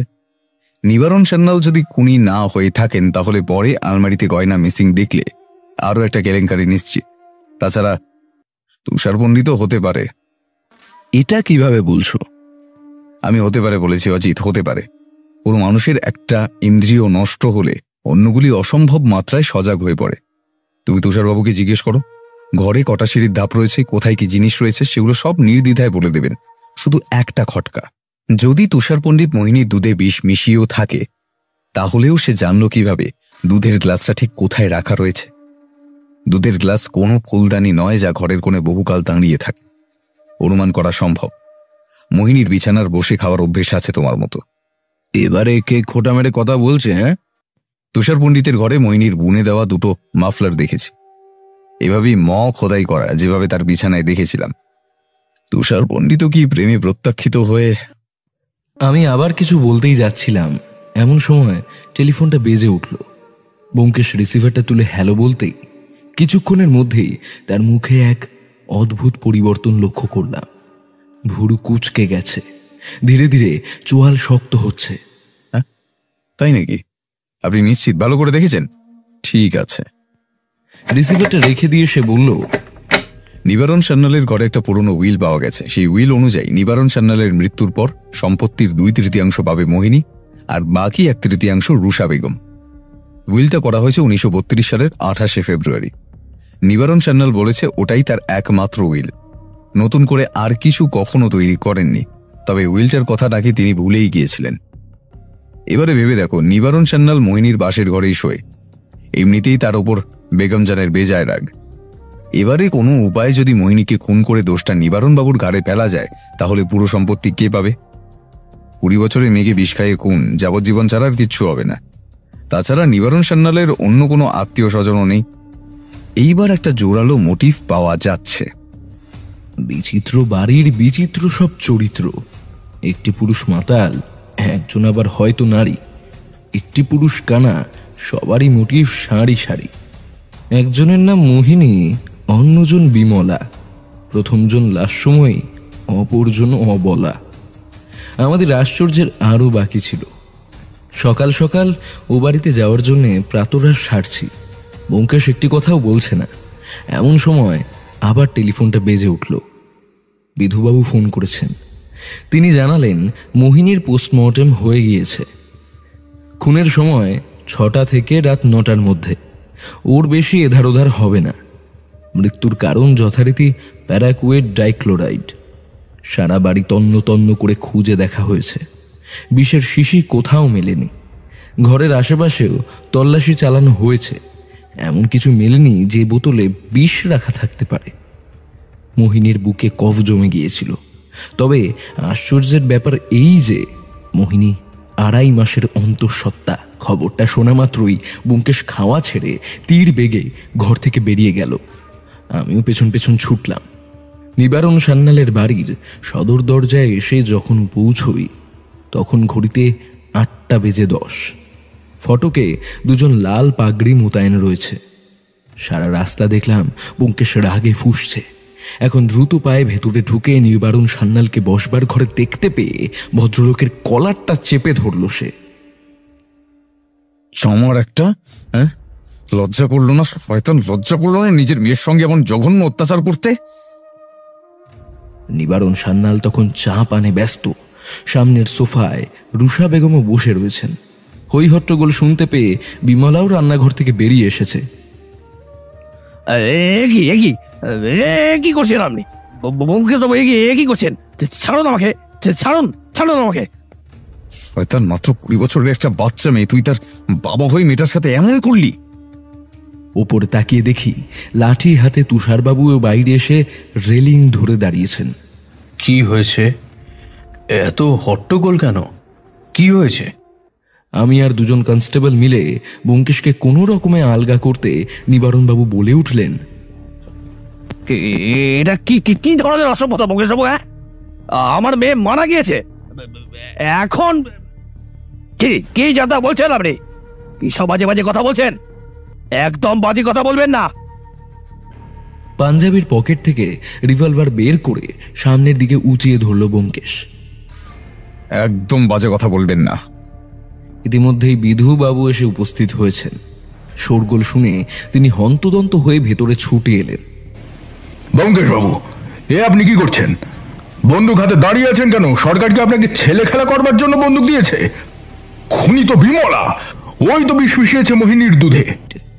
বিধুবাবুর কথা শুনে বিমলা এবার নাকি সুরে কান্না জুড়ে দিল। ও নাইলা বাবু, আমি কিছু করিনি, আমি বামুনের মেয়ে। ইত্যাদি ইত্যাদি। ব্যোমকেশ দেখলাম পাঞ্জাবির পকেট থেকে গতকালের সেই খাতাটা বের করে সকলের সামনে তুলে ধরল। তারপর দৃঢ় কণ্ঠে বলল, এই সেই খাতা যেখানে মোহিনী নিজের শেষ চিঠিটা ব্যক্ত করে গেছে। এক পলকের জন্য তাকিয়ে দেখলাম রুষা বেগমের মুখ নিমেষে সাদা ফ্যাকাশে হয়ে গিয়েছে। ব্যোমকেশ বলে চলল, যদিও খাতাটা মোহিনীর নয়, তবে এই খাতায় মোহিনী একটি চিঠি লিখেছিল একেবারে শেষে। ভালো করে বুঝিয়ে বললে, খাতার একেবারে মাঝখান থেকে 2 পাতা ছিঁড়ে তার একটিতে লেখা হয়েছে। কি যে বলছেন কিছুই তো বুঝতে পারছি না। উত্তেজিত হয়ে কথাটা বললেন বিধু ভট্টাচার্য। ব্যোমকেশ খাতার একেবারে মাঝখান থেকে 1 জোড়া পাতা উপড়ে নিল। এই দেখুন, ঠিক এই উপায়। এরপর খাতাটাকে উল্টো করে তার উপর কাগজটা রেখে মোহিনী চিঠিটা লিখেছিল। এইসব খাতায় 30 জোড়া করে কাগজ, মাঝখানে 2 করে স্টেপল পিন দিয়ে আটকানো থাকে। খাতার শুরুতে 2 কাগজ উধাও, যার শেষাংশ এই দেখুন এখনো খাতার সঙ্গে লেগে রয়েছে, কিন্তু এটা ছাড়াও 1 জোড়া কাগজ মিসিং। এটা ছেঁড়া হয়েছে খাতার একেবারে মাঝ বরাবর, তাই প্রথমটাই খুব একটা চোখে পড়েনি। কিন্তু গতকাল রাত্রে খাতাটা ভালো করে পরীক্ষা করতে গিয়ে দেখি খাতার পিন 2 খানিক উপড়ে রয়েছে। তখনই সন্দেহ হয়। গুনে দেখলাম প্রথম 2 কাগজ ছাড়া আরও 1 জোড়া নেই। কোথায়? আমাকে তো কই বললে না। তখন নয় অজিত, রাতে খাওয়ার পর পুনরায় আমি এই খাতাটা নিয়ে বসেছিলাম, যদি কিছু পাওয়া যায়। এই যদি কিছু পাওয়া যায় এর অনুসন্ধান করতে গিয়ে যে জিনিসটা হাতে এসেছে সেটা দেখলে আপনাদেরও রক্ত গরম হয়ে উঠবে। আমার বিশ্বাস এবারের অন্তত একজন এই ব্যাপারটি জানতেন, আর সেটা জানার পর ব্ল্যাকমেলও করেছিল টেলিফোন করে, গলা পাল্টে। ব্যোমকেশ আর চোখে একবার রুষা বেগমের দিকে তাকালো। ভদ্রমহিলা শুকিয়ে কাঠ। কিন্তু কি ছিল ওই চিঠিতে? আর চিঠিটাই বা কোথায়? চিঠিটা কোথায় তা তো জানি না বিধুবাবু, তবে চিঠিতে কি লেখা ছিল এবং কার উদ্দেশ্যেই বা সেটা লেখা হয়েছে সেটা আমি জানি। এসব খাতা একটা পাতলা কার্ডবোর্ড দিয়ে বাঁধানো থাকে বিধুবাবু। এই খাতার পেছনে চিঠিটার একটা ছাপ পাওয়া গেছে, ফাউন্টেন পেনের সূচালো নিবের ছাপ। সেখানে পরিষ্কার ভাষায় মোহিনী লিখেছে, বাবা, এর আগেও আমি 2 বার গর্ভপাত করিয়েছি, আর এই পাপ আমার দ্বারা সহ্য করা সম্ভব নয়। এবারে যদি আমি তোমার জন্য অন্তঃসত্ত্বা হয়ে পড়ি, 3য়-বারের জন্য আমি আর গর্ভপাত করাবো না। তার জন্য যদি তুমি আমায় মেরেও ফেলো, আমার দুঃখ নেই। আমি তোমার নামেও কোনো নিন্দা চাই না, কিন্তু গর্ভপাত আমি করাবো না। সব মিথ্যা, এসব আপনার বানানো গল্প। ব্যোমকেশ এগিয়ে গিয়ে সজোরে একটা চর কষিয়ে দিল নিবারণ সান্যালের কুচকে যাওয়া গালে। তিনি ধপ করে সোফায় বসে পড়লেন। আপনি নিজেই নিজের মেয়ের খুন করলেন নিবারণ বাবু, একটু লজ্জা করলো না আপনার? হ্যাঁ, এ বাড়িতে একটি মাত্র প্রবেশদ্বার রয়েছে, সেক্ষেত্রে বাইরের কেউ ঘরে ঢুকে বিষ মিশিয়ে যাবে এটা বিশ্বাস করা কঠিন। আপনি তো সেই দিন সন্ধ্যাবেলা কারোর সাথে টেলিফোনে তর্ক করছিলেন, তাই না? কে ছিল সে? ভুল হয়ে গেছে ব্যোমকেশ বাবু, ভুল হয়ে গেছে। নিবারণ বাবু নিজের চুল খামচে কেঁদে উঠলেন। একদিন দেশের মাঠে প্রচুর টাকা খুইয়ে ফেলি আমি, অন্যদিন যে হারি না তেমনটা নয়, কিন্তু সেদিন ভাগ্য যেন লাথি মেরে আমায় দূরে সরিয়ে দিয়েছিল। সোজা চলে যায় মদের আড্ডায়, সেখানে একেবারে গলা অবধি ডুবে যখন বাড়ি ফিরি দেখলাম মোহিনী আমার জন্য বসবার ঘরে অপেক্ষা করছে। লীলাবতী ছেড়ে যাওয়ার পর মায়ের জায়গাটা ওই পূরণ করেছিল, কিন্তু সেদিন কি থেকে যে কি হয়ে গেল ব্যোমকেশ বাবু আমি নিজেও জানি না। দিন কুড়ি বর মোহিনী আমায় জানাই সে অন্তঃসত্ত্বা, তার মাসিক হচ্ছে না। প্রথমটাই তার উপর সন্দেহ হয় আমার, কিন্তু মোহিনী নিষ্পাপ চোখের দিকে তাকিয়ে বুঝলাম এটা আর কেউ নয়, সেই রাতে আমারই করা একটা পাপ। ইচ্ছা করে করিনি ব্যোমকেশ বাবু, বিশ্বাস করুন আমি ইচ্ছে করে কিছুই করিনি। হয়ে গেল, তবে আমি খুন করিনি, বিশ্বাস করুন। ডুকরে কেঁদে উঠলেন তিনি। তৃতীয়বার অন্তঃসত্ত্বা হওয়ার ব্যাপারটা হয়তো অন্য কেউ জানতো, তাই না বেগম সাহেবা? রুষা বেগম এতক্ষণ কাঠ হয়ে দাঁড়িয়েছিলেন। এবারে সম্বিত ফিরে পেয়ে বললেন, গত সপ্তাহে আমার কাছে কেঁদে ফেলেছিল মেয়েটা। প্রথমবার ভুল হয়ে গেলেও দ্বিতীয় তৃতীয় পরে হয়তো আরো হতো, তাই না নিবারণ?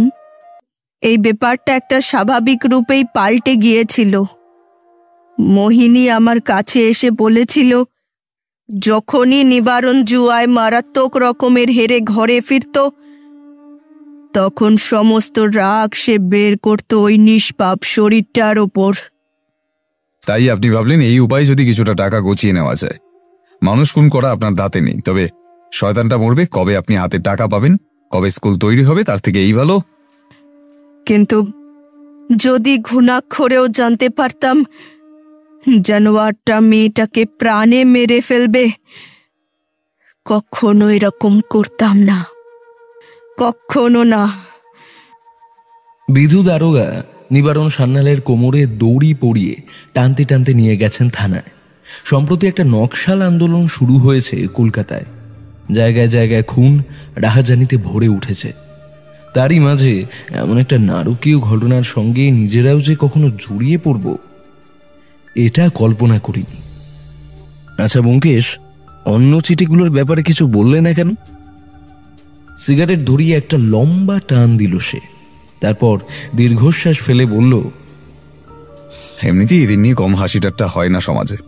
কবে যে সমাজটা উন্নত হবে, কবে যে এদের আর 5টা সাধারণ মানুষের মতো করে দেখতে শিখবে জানি না।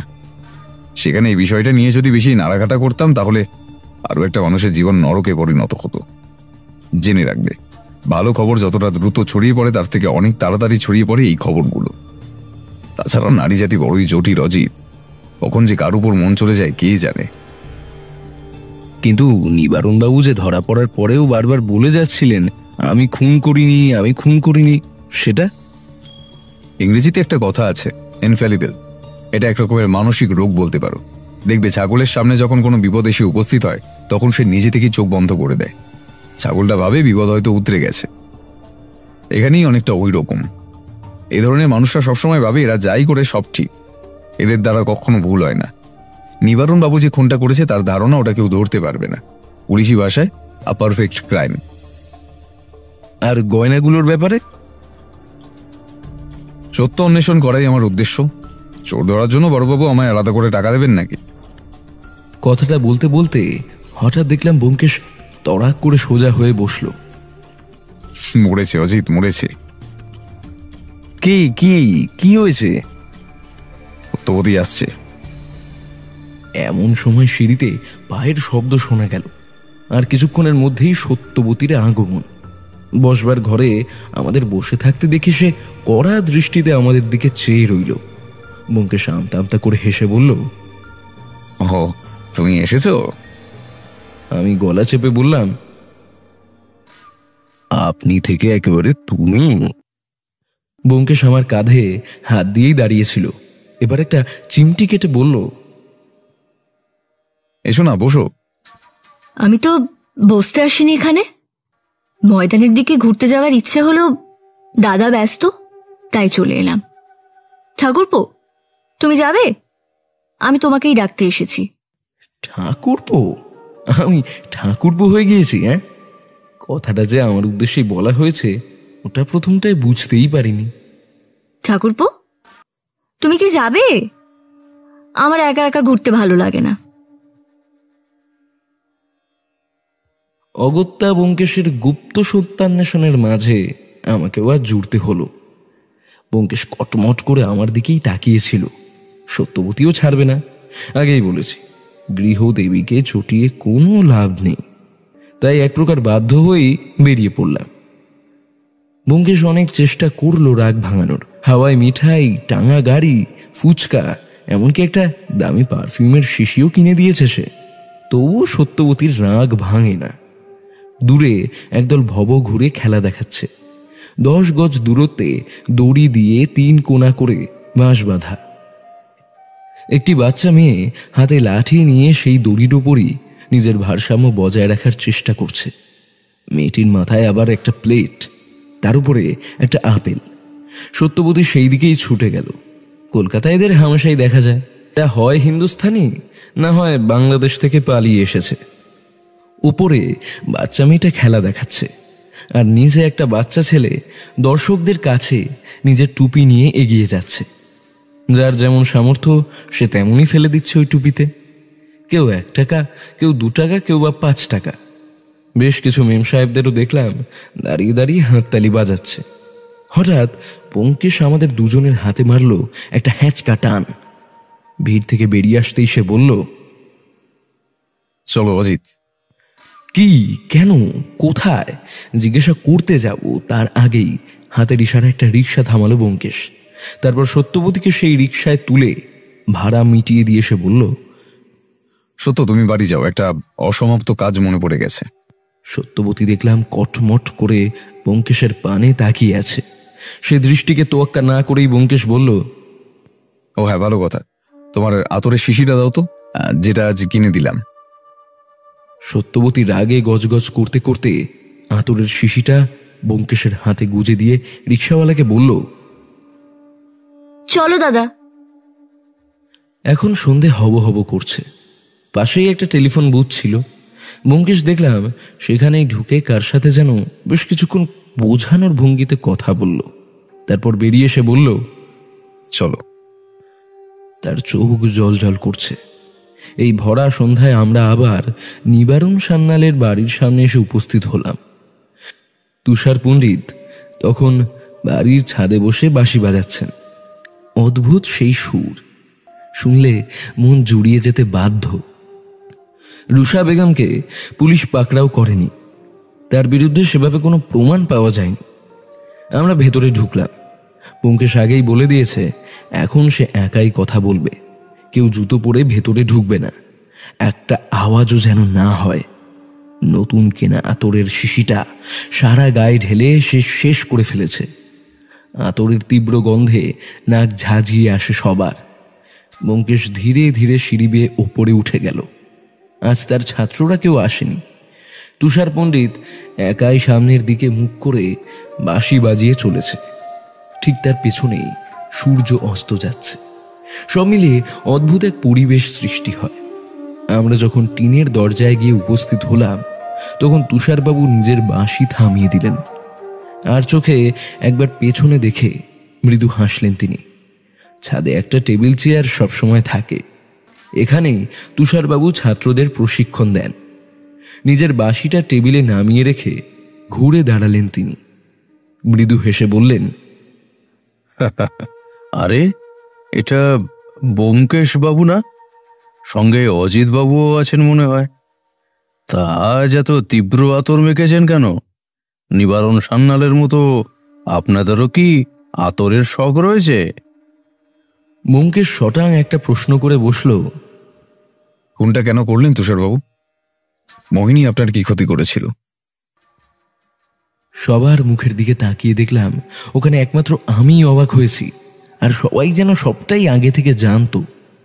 তুষারবাবু মৃদু হেসে বললেন, কি যে বলেন ব্যোমকেশ বাবু, আমি অন্ধ মানুষ, আমি কিভাবে খুন করতে পারি? দরকার হলে আপনারা ডাক্তার নিয়ে এসে আমার চোখের পরীক্ষা করান, আমি প্রস্তুত। ব্যোমকেশ ধীরে ধীরে সামনের দিকে এগিয়ে গেল। টেবিলে একটা কাঁচের গ্লাসে জল ঢাকা দিয়ে রাখা ছিল। সেই ঢাকনা খুলে জলের মধ্যে নিজের তর্জনী সামান্য ডুবিয়ে সেটা ছোঁয়ালো তুষারবাবুর কবজির ওপর। ঠিক এইভাবে। আমি চেয়ে দেখলাম তুষারবাবুর মুখের হাসি ধীরে ধীরে মিলিয়ে যাচ্ছে। তার বদলে চোখে মুখে ফুটে উঠছে রাগ আর ক্ষোভের একটা মিশ্রিত হুঙ্কার। তবে সে ক্ষণিকের জন্য। পুনরায় নিজের স্বভাবসিদ্ধ হাসি মুখে ব্যোমকেশের উদ্দেশ্যে বললেন, তা প্রমাণ করবেন কি করে কোনটা যে আমি করেছি? রুষা বলবে? ওর কথা ধোপে টিকবে বিমলা, দারোগা বা অন্য কেউ? প্রমাণ করতে আমি আসিনি তুষারবাবু। ব্যোমকেশ বক্সী গোয়েন্দা না, সত্যান্বেষী। সত্যটা খুঁজে বের করাই আমার কাজ। এবারে বলবেন কোনটা কেন করলেন? আগে আপনি বলুন, ধরলেন কি করে? কিছুক্ষণ আগে ময়দানের দিকটায় গিয়েছিলাম। সেখানে একদল ভবঘুরে খেলা দেখাচ্ছে। সেখানেই দেখলাম একজন প্রাপ্তবয়স্ক লোক হাতে ডুগডুগি বাজাচ্ছে, আর তার ইশারায় তালে তালে নাচছে একটা বাদর। প্রথম বিশ্বযুদ্ধের ঠিক পরেই একটা খবর খুব সাড়া ফেলে দেয়। একদল জাপানি নাকি একটা অদ্ভুত উপায়ে মধু চাষ করা শুরু করেছে। সে মধুর মান বাজারে সাধারণ মধুর থেকে ঢের বেশি। তারা মৌমাছিদের প্রশিক্ষণ দিত, যেভাবে কুকুর, বিড়াল, হাতি, বাঘ এদের প্রশিক্ষণ দেওয়া হয় সার্কাসে, ঠিক সেই উপায়ে মৌমাছিদেরও প্রশিক্ষণ দেওয়া সম্ভব। কোন ফুল থেকে মধু সংগ্রহ করতে হবে চাষিরা তা ইশারায় বলে দিত। আপনার এই বিশেষ রাসলীলার শুরু মৌমাছিদের তালে তালে নাচাতে পারে, তাই না? তুষারবাবুর ঠোঁটের কোণে একটা মৃদু হাসি ফুটে উঠেছে। ব্যোমকেশ বলে চলল, নিজের হাতে বিষ খাওয়ানোর প্রয়োজন নেই। মৌমাছিরাই সে বিষ নিয়ে উড়ে যাবে মোহিনীর জানলায়। তারপর তার অলক্ষ্যেই সে বিষ ডুবিয়ে দেবে দুধে। আচ্ছা দাও, খেলেছেন মশাই? তুষারবাবু এবার খিলখিল করে হেসে উঠলেন। তার হাসি স্বাভাবিক নয়। একটা ক্ষুধার্ত ঘায়েল নেকড়ে বাঘ হরিণ শাবকের সামনে দাঁড়িয়ে যেমনটা হাসে, ঠিক তেমনটাই।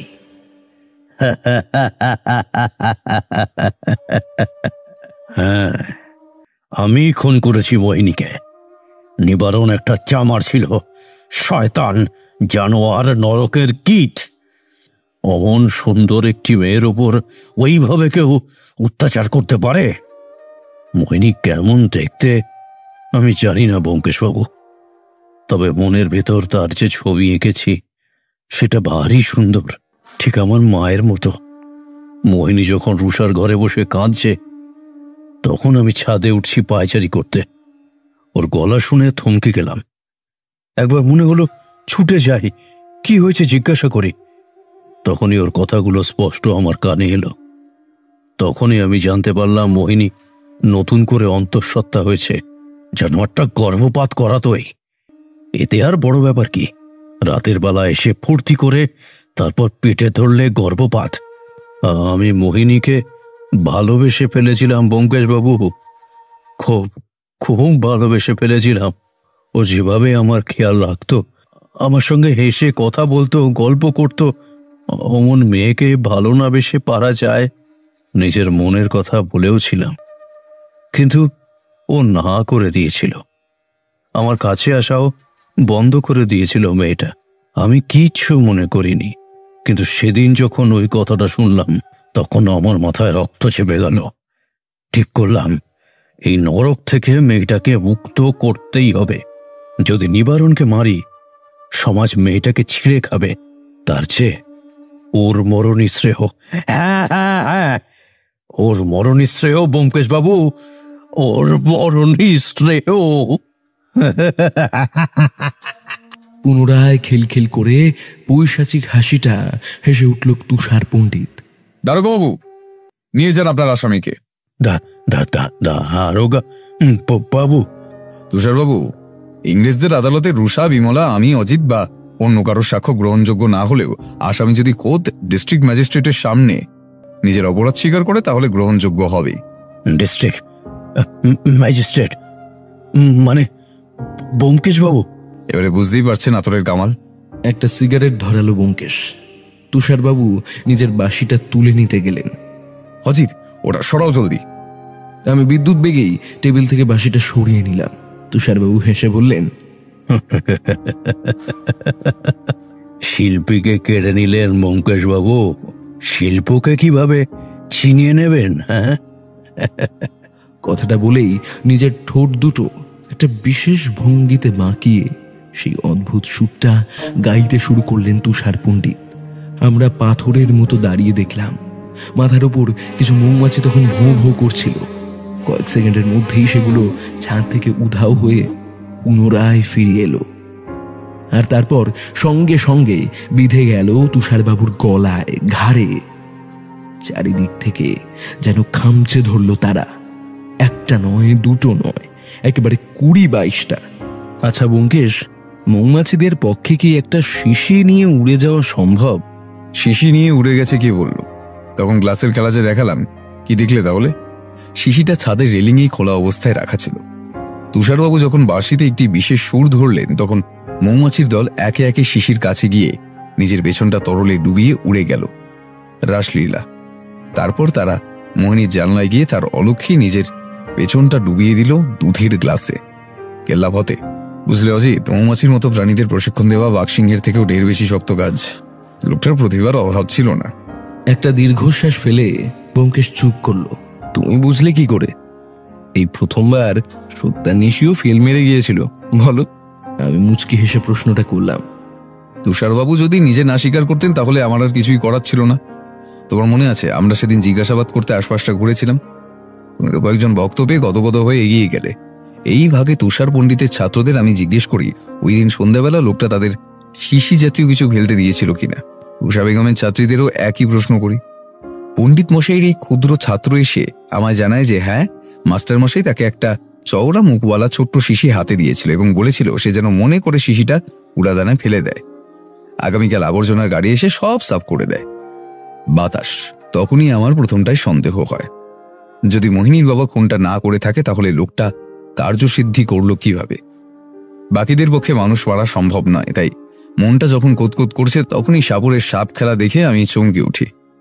বাকিটা আন্দাজে ঢিল লেগে গেল ভাগ্যক্রমে। কিন্তু তখন যে কি সব ইনফেলিয়েবল টেলিয়েবল জ্ঞান দিচ্ছিলে? ওটা তো তোমার মনে ধাঁধা তৈরি করার জন্য। ওই ওই ওই তো একটা রিক্সা।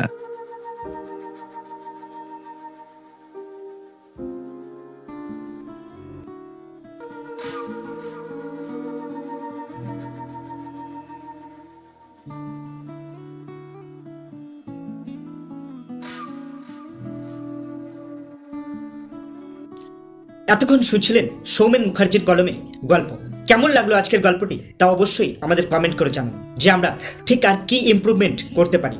আর অবশ্যই পরের গল্পটি শোনার জন্য আমাদের চ্যানেলটিকে সাবস্ক্রাইব করে রাখুন, যেটি আপনার জন্য তো ফ্রি অফ কস্ট, কিন্তু আমার জন্য অনেকটাই ভ্যালু অ্যাড করে। এছাড়া সঙ্গে রাখুন, শুনতে থাকুন আমাদের চ্যানেলটিকে। শুভরাত্রি সবাইকে।